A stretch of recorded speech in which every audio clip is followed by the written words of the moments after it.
Jadi sebagian anak-anak itu suka sekali kalau pembelajarannya itu, melakukan praktik. Nah, selain itu, saya mempertimbangkan juga karakteristik dari materi apa yang akan saya ajarkan. Jadi materinya itu tentang apa, bagaimana kebutuhan murid atau peserta didik saya, dan fasilitas yang dimiliki oleh sekolah, apa saja yang saya manfaatkan untuk membuat sebuah inovasi pembelajaran berbasis digital. Alhamdulillah di sekolah saya juga sudah ada bantuan dari pemerintah berupa Chromebook dan juga tab. Dan untuk Infobus, alhamdulillah sudah memadai jumlahnya untuk kami memanfaatkannya dalam pembelajaran. Dari situasi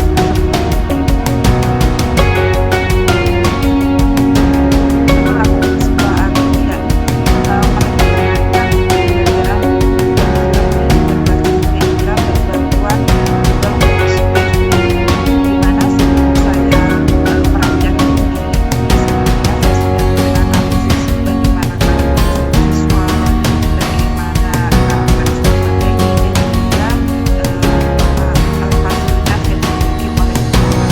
Nah, di situ Bapak Ibu saya telah merancang kegiatan project, yakni mengembangkan project pada materi kalon pembuatan SD. Nah, pada materi project ini saya pertama itu memberikan sebuah pemanik kehidupan siswa itu menggunakan Canva, Bapak Ibu. Jadi saya memanfaatkan media menggunakan Canva untuk meningkatkan rasa ingin tahu siswa. Dan kemudian sebelum melakukan aksi proyeknya praktik, siswa-siswa saya arahkan pada Google Classroom, di mana di dalamnya itu terdapat Google Docs, dan di situ beberapa siswa secara berkelompok berkolaborasi untuk membuat sebuah rancangan proyek yang akan mereka lakukan. Mereka tentukan sendiri, Bapak Ibu, apa bahannya, bagaimana langkahnya, dan bagaimana eksekusi pelaksanaannya. Nah, setelah itu kemudian masing-masing kelompok secara berkolaborasi melakukan proyek yakni pembuatan es krim, Bapak Ibu. Nah, di sini juga sementara saya sedang melakukan pembelajaran tugas banding seperti daily assessment oleh Ibu Kepala Sekolah saya yang sangat luar biasa mendukungnya untuk terus berinovasi dalam pembelajaran. Setelah melakukan praktik, Bapak Ibu, saya tak lupa juga melakukan sebuah asesmennya itu saya memanfaatkan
aktif, yang mana ini active learning sendiri mengungkapkan pembelajaran berbasis interaksi dari dua media yang berbeda, dari video dan visual.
Terdapat beberapa prinsip psikologi yang penting terhadap